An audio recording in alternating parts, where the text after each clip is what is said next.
Hello everyone, कैसे हैं सब लोग। आप सब लोगों के लिए एक बहुत बढ़िया न्यूज़ है। हम 1 तारीख से इवोल्यूशन की लेक्चर सीरीज स्टार्ट करने वाले हैं। 1 तारीख से हम स्टार्ट करेंगे CSIR नेट लाइफ साइंस और गेट इकोलॉजी एंड इवोल्यूशन के लिए इवोल्यूशन की लेक्चर सीरीज। इस लेक्चर सीरीज के अंदर क्या क्या चीजें हम कवर करेंगे, मैं सारी जानकारी आपको दे दूंगा। उससे पहले हम डिस्कस कर लेते हैं कि एवोल्यूशन का क्या रोल है इन दोनों एग्जाम्स के अंदर। जैसा आप सब लोगों को पता है कि इवोल्यूशन CSIR के पॉइंट ऑफ व्यू से 13 में से एक इंपॉर्टेंट यूनिट है, और CSIR ने तो हर यूनिट को इक्वल इंपॉर्टेंस दे रखी है। तो वहां तो इस यूनिट से भी उतने ही क्वेश्चंस आएंगे जितने बाकी यूनिट से आते हैं। जबकि गेट के पॉइंट ऑफ व्यू से बात करें, गेट इकोलॉजी एंड एवोल्यूशन के पॉइंट ऑफ व्यू से बात करें, तो वहां आधा जो है पार्ट इवोल्यूशन से है और आधा पार्ट है वो इकोलॉजी से है। इस इवोल्यूशन को हम नए तरीके से पढ़ने वाले हैं। इस इवोल्यूशन को हम आज के हिसाब से जैसे क्वेश्चंस आते हैं उस तरीके से पढ़ने वाले हैं। एक टाइम ऐसा हुआ करता था जब बहुत सिंपल किताबों से सीधे स्टेटमेंट्स आ जाया करते थे, लेकिन अब चीजें बदल चुकी हैं। तो अब जो है थोड़ा सा हमको अलग तरीके से चीजें डील करनी पड़ेंगी। तो हम इन दोनों एग्जाम्स को मेनली टारगेट करते हुए इवोल्यूशन की लेक्चर सीरीज स्टार्ट करने वाले हैं। मैं आपको पहले ये बता देता हूं कि इवोल्यूशन है वो क्यों इंपॉर्टेंट है। देखिए, अगर आप CSIR पॉइंट ऑफ व्यू से बात करते हैं तो एवोल्यूशन की यूनिट बाकी यूनिटों के साथ में जुड़ी हुई है। फॉर एग्जाम्पल, कि जैसे आप मान लीजिए इवोल्यूशन पढ़ रहे हैं, तो आपको साथ ही साथ इकोलॉजी के कॉन्सेप्ट्स भी क्लियर करने होंगे। चीज समझ में आई आपको कि आप जब डार्विन पढ़ेंगे तो डार्विन ने बात करी थी स्ट्रगल फॉर एग्जिस्टेंस की। इकोलॉजी में उसी चीज को तो कंपटीशन बोलते हैं। डार्विन ने बात करी थी कि जो सबसे अच्छा कॉम्पिटिटर होगा, जो सबसे फिट कॉम्पिटिटर होगा, वो सरवाइव करेगा। तो इकोलॉजी के अंदर भी तो कंपटीशन में यही होता है, जो बेटर फिट होता है या जो बेटर कॉम्पिटिटर होता है वो सरवाइव करता है।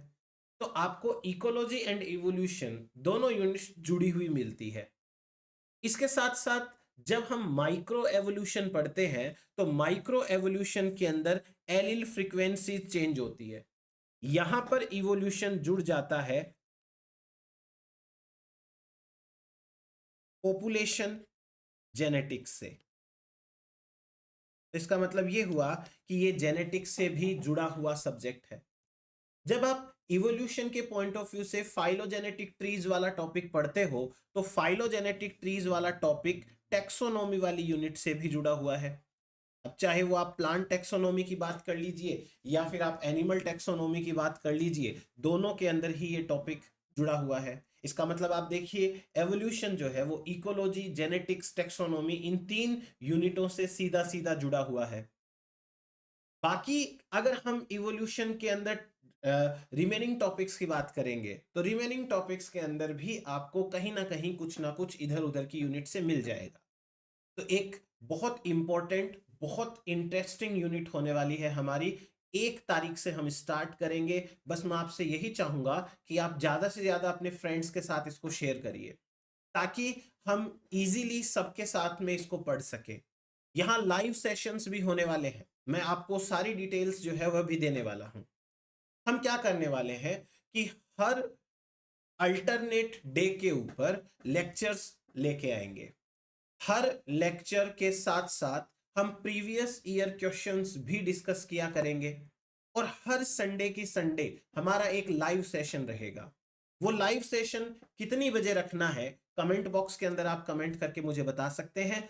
जो सबसे कन्वीनियंट टाइम रहेगा संडे को मैक्सिमम स्टूडेंट्स के हिसाब से, हम उसी टाइम के ऊपर लाइव सेशन रखेंगे। और लाइव सेशन के अंदर मैं आपको नए फ्रेम किए हुए क्वेश्चंस के साथ मिलूंगा, जिसमें हम नए क्वेश्चंस डिस्कस करेंगे। पुराने जो क्वेश्चंस है उनमें यदि डाउट है आप वो भी पूछ सकते हैं। बाकी 3 क्लास होगी हमारी वीक के अंदर। उन तीनों क्लासेस के अंदर आपको कोई भी डाउट है आप वो भी पूछ सकते हैं, और साथ ही साथ नए क्वेश्चंस की प्रैक्टिस भी हम करेंगे। तो इस तरीके से यूट्यूब के ऊपर हम बहुत जल्दी एक बहुत अच्छे से सीरीज मैनेज्ड वे के अंदर लेके आने हैं एवोल्यूशन की। तो आप सब लोग मेरे साथ बने रहिएगा। अब एक बार मैं CSIR का सिलेबस आपके साथ में शेयर कर रहा हूं एवोल्यूशन का। जैसे यदि आप इस यूनिट के अंदर बात करें तो कौन से टॉपिक सिलेबस में दे रखे हैं, हम सिलेबस के अकॉर्डिंग नहीं चलेंगे। क्यों? क्योंकि कई बार क्या होता है, एक यूनिट का कोई एक टॉपिक है, वो किसी दूसरी टॉपिक के साथ में मैच कर रहा होता है, पर सिलेबस के अंदर कहीं और लिखा हुआ होता है।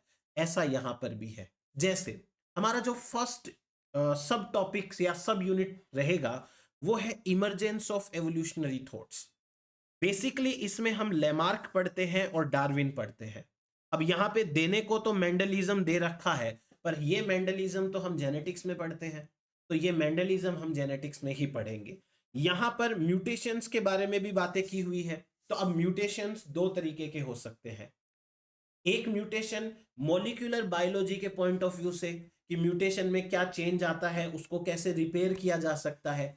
और दूसरा म्यूटेशन इवोल्यूशन के पॉइंट ऑफ व्यू से। इवोल्यूशन के पॉइंट ऑफ व्यू से म्यूटेशन की जब हम बात करेंगे तो हम ये पढ़ेंगे कि इवोल्यूशन में म्यूटेशन का क्या रोल है। तो वो चीज हम यहां पढ़ लेंगे। लेकिन जो मॉलिक्यूलर बायोलॉजी के हिसाब से है, रिपेयर कैसे करना है, क्या इफेक्ट आता है, डीएनए में क्या इफेक्ट आता है, वो हम वहां पढ़ेंगे, यहां नहीं पढ़ेंगे। और एवोल्यूशनरी सिंथेसिस ये तो यहीं का टॉपिक है, हम यहीं पढ़ने वाले हैं। उसी प्रकार देखो दूसरा जो हमारा सब टॉपिक रहेगा, origin of cell and unicellular evolution. कहने का मतलब फर्स्ट सेल कैसे बनी, लाइफ का ओरिजिन कैसे हुआ, प्रोकैरियोटिक सेल यूकैरियोटिक सेल है, इनका ओरिजिन कैसे हुआ, किस तरीके से मल्टी सेलुलैरिटी आई, किस तरीके से ऑक्सीजन का एवोल्यूशन हुआ, कैसे करके मैक्रोमोलिक्यूल्स बने, वो सारी चीजें हम यहां पढ़ने वाले हैं। तो यहां पर जितने भी पॉइंट्स लिखे हुए हैं वो यहीं पर हम पढ़ेंगे, और इसके साथ साथ इसके क्वेश्चंस भी करने वाले हैं। नेक्स्ट देखिए, नेक्स्ट है हमारा पास में पैलियोंटोलॉजी एंड एवोल्यूशनरी हिस्ट्री। एक पॉइंट में मैं ये कहूं तो ये है जियोलॉजिकल टाइम स्केल।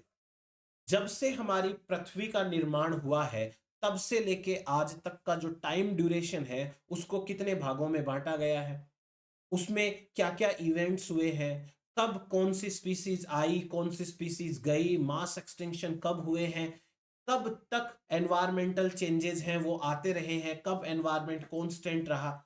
ये सारी की सारी बातें हम जियोलॉजिकल टाइम स्केल के अंदर करेंगे।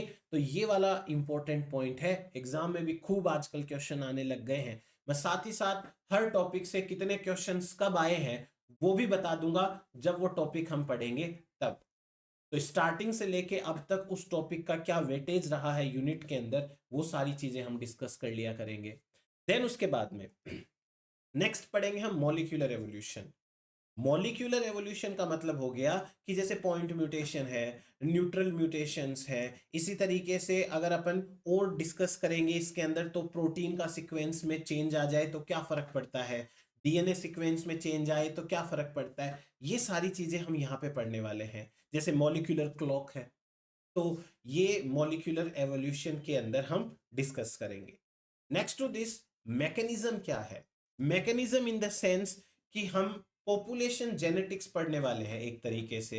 Gene frequency, genotype frequency, allele frequency कैसे चेंज होती है, जेनेटिक ड्रिफ्ट क्या होता है, वो सारी चीजें हम यहाँ पर डिस्कस करेंगे। इससे हमको एक फायदा ये मिलेगा कि यहां से हमारे जेनेटिक्स के भी कुछ पॉइंट्स हैं वो क्लियर होने वाले हैं। साथ ही साथ जैसे छोटे छोटे टॉपिक है, convergent evolution, sexual selection. Sexual selection यहां ना पढ़ करके हम पहले ही पढ़ लेंगे, डार्विन जब पढ़ेंगे उसी के साथ पढ़ लेंगे।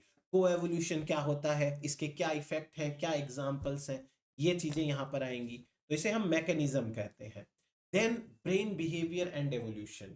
ब्रेन बिहेवियर एंड एवोल्यूशन एक अलग से बहुत बड़ा पोर्शन है इस एवोल्यूशनरी यूनिट का। और आजकल का एग्जाम पैटर्न अगर आप देखो ना तो बहुत अच्छे अच्छे क्वेश्चंस आते हैं इस बिहेवियर वाले टॉपिक से। आपको ये पूछ लिया जाता है कि किसी भी पर्टिकुलर बिहेवियर के बारे में कि इसके क्या क्या कंसिक्वेंसेस हो सकते हैं। तो हम बिहेवियर वाली यूनिट भी बहुत अच्छे से कवर करने वाले हैं। गेट के पॉइंट ऑफ व्यू से मैं अगर बात करूं तो आप देखिए कि गेट में ऑलमोस्ट हाफ प्रपोर्शन है वो एवोल्यूशन से आता है। बहुत अच्छे अच्छे और बहुत ट्रिकी सवाल पूछे जाते हैं। कोशिश करेंगे हम हर एक कॉन्सेप्ट को क्लियर करने की। कुछ भी चीज मान लीजिए छूट जाती है तो आप मुझे शेयर कर सकते हैं कि क्या पढ़ना है उसके अंदर, आप क्या पढ़ना चाहते हैं। कोई पॉइंट रह गया हो तो वो भी आप बता सकते हैं। कुल मिलाकर के एक फ्रूटफुल हमारी लेक्चर सीरीज होने वाली है। जैसे ही ये यूनिट कंप्लीट होगी उसके बाद में हम नेक्स्ट यूनिट स्टार्ट करेंगे। तो आपके पास में काफी टाइम रहेगा, आप मुझे बताइएगा आप क्या पढ़ना चाहते हैं, वो यूनिट स्टार्ट कर लेंगे। जो यूनिट्स मैंने स्टार्ट कर रखी है जो बीच में बची हुई है उनको हम नए सिरे से वापस अच्छे तरीके से मैनेज्ड वे में पढ़ेंगे, जिसमें हम पीवाई क्यूज भी ले लेंगे और नए क्वेश्चन है उनकी भी प्रैक्टिस कर लिया करेंगे। तो हमारे पास में एक अच्छा सा सिस्टम बन जाएगा पढ़ने का। और जो लोग वास्तव में पढ़ना चाहते हैं उनको डेफिनेटली बहुत ज़्यादा बेनिफिट होने वाला है। तो ये लेक्चर सीरीज 1 तारीख से हम स्टार्ट करने वाले हैं। मैं आपसे बस यही रिक्वेस्ट करूंगा कि आप सबके साथ में शेयर करें, ज़्यादा से ज़्यादा लोगों को बताएं और इस यूनिट को सीरियसली प्रिपेयर करें। मैं एक चीज़ की गारंटी दे सकता हूं, इससे बेस्ट कहीं नहीं मिलेगा। तो चलिए मिलते हैं हम 1 तारीख को और उसके बाद में आगे का प्लान है वो भी डिस्कस कर दूंगा। Thank you so much.